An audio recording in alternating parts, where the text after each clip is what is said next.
whole purpose of Judaism and Jews and us as Jews is to make sure that this information is transmitted properly, okay? And the only way we can do that is if we become fanatically committed to doing that. That's my conclusion. That's my conclusion, okay? Because once you start to understand that your consciousness depends on this, you start trying harder and harder. What does that make you? It makes you an ultra Orthodox Jew, okay? But you're not seeing me. You're not seeing those people. You're seeing people who are doing other things.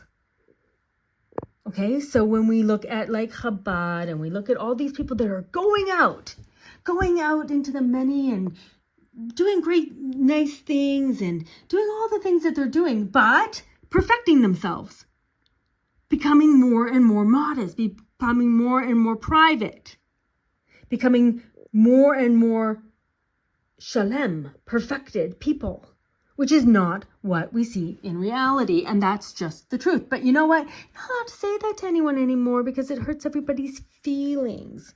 Okay? Because the more you identify with the body, the more your emotions run your reality. Okay? So we can see at the very lowest level, okay, we see now people who are so fractured in their consciousness that everyone has their own truths about their genders and their gender identities and their how many personalities they have and all the other things that are so fractured that they can't even put together a sentence to explain anything and they can't accept any kind of challenge, and they break down and melt down into an emotional tantrum. So the more you are sensitive like that in your emotions, I mean, the less your soul is driving the car here, guys. And that's what we need. But we need to understand that it's our very consciousness.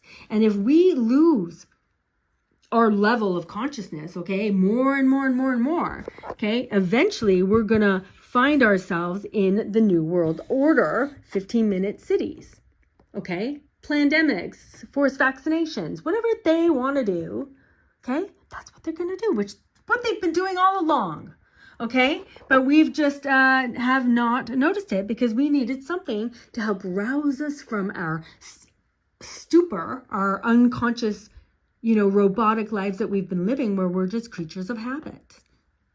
Okay, so Baruch Hashem, for me, I started to look around, I started to ask questions, I started to follow some other spiritual path until Baruch Hashem, my story unfolded the way it unfolded, and I was able to come to Israel also, and Baruch Hashem, and learn Torah, and everything that's been happening has aroused my curiosity even more. Wait a minute, and so I've gone and learned more. I want to understand this, and I see we're the people in this story. We're the people of the Jews. We are the Jewish nation right now. Okay? So like any other group of people that we read about in the Torah, in their generation, we are now in the story just like that. Okay? So when the redemption comes, the story has been completed. What is our legacy, Jews? What is your legacy? What is your legacy? How are you going to be remembered in this book at all, if at all? Oy vavoy.